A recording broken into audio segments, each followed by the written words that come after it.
নমস্কার বন্ধুরা, মুন্নার রান্নাঘরে আপনাদের সকলকে স্বাগত জানাই।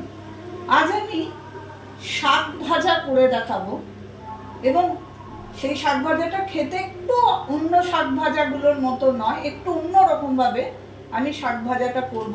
দেখুন কিভাবে বানাচ্ছি।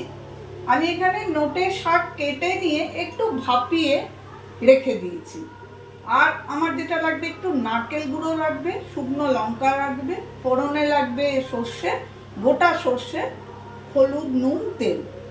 এবারে আমি প্রথমে 4 চামচ মতো তেল দিচ্ছি।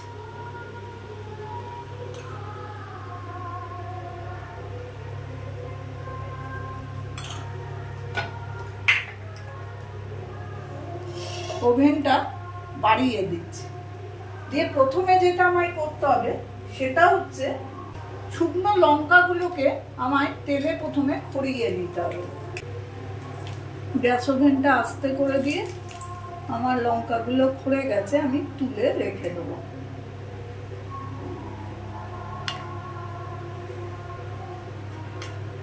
এবারে যেটা করব, আমি অল্প করে সর্ষে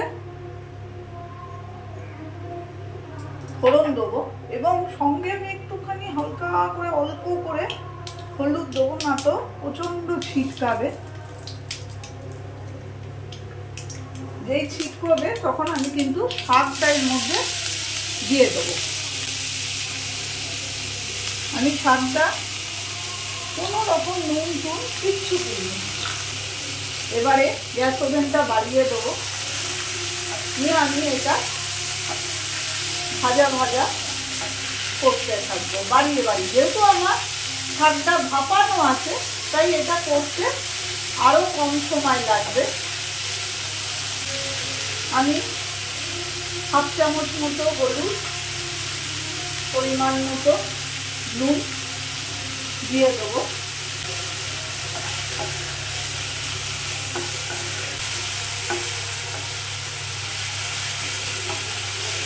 আমি বাড়িয়ে কমিয়ে ভালো করে শাকটাকে ভেজে নেব।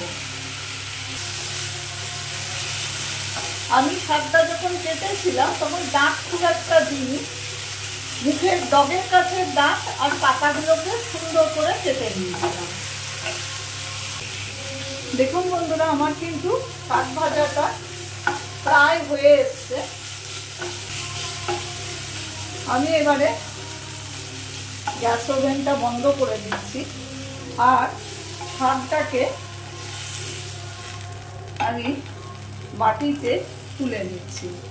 এইভাবে শাকটাকে আমি একটা সার্ভিং বলে তুলে নিলাম। এবারে আমি যেটা করব সেটা হচ্ছে, আমি যে লঙ্কাগুলো খড়িয়ে রেখেছিলাম সেগুলোকে এইভাবে ভেঙে আমি এই শাকটার উপরে দিয়ে দেবো। এটাই এই শাকটাকে আরো টেস্টি করে তুলবে, একটা অদ্ভুত সুন্দর গন্ধ হবে আর ওপরে এই লঙ্কাটা দেওয়াতে আরো ভালো হবে। আমার শাকের পরিমাণ অল্প বলে আমি আর লঙ্কা দিলাম না। আর যেটা দেব সেটা হচ্ছে এই নারকেল কুড়ো, যেটা আমি ওপরে দিয়ে দেবো। এটা গার্নিশিং এও কাজে লাগবে আর খাওয়ার সময় যখন শাকের সঙ্গে নারকেল কোড়াটা মুখে পড়বে সেটা খেতেও খুব ভালো হবে। এইভাবে তৈরি হয়ে গেল আমার শাক ভাজা। আপনারাও ঘরে তৈরি করে দেখবেন, ভীষণ ভালো হয় খেতে। যদি আমার রেসিপিটা ভালো লেগে থাকে তো প্লিজ একটা লাইক, শেয়ার এবং সাবস্ক্রাইব করবেন। আমি আবার চলে আসবো অন্য কোনো দিন অন্য কোনো রেসিপি নিয়ে।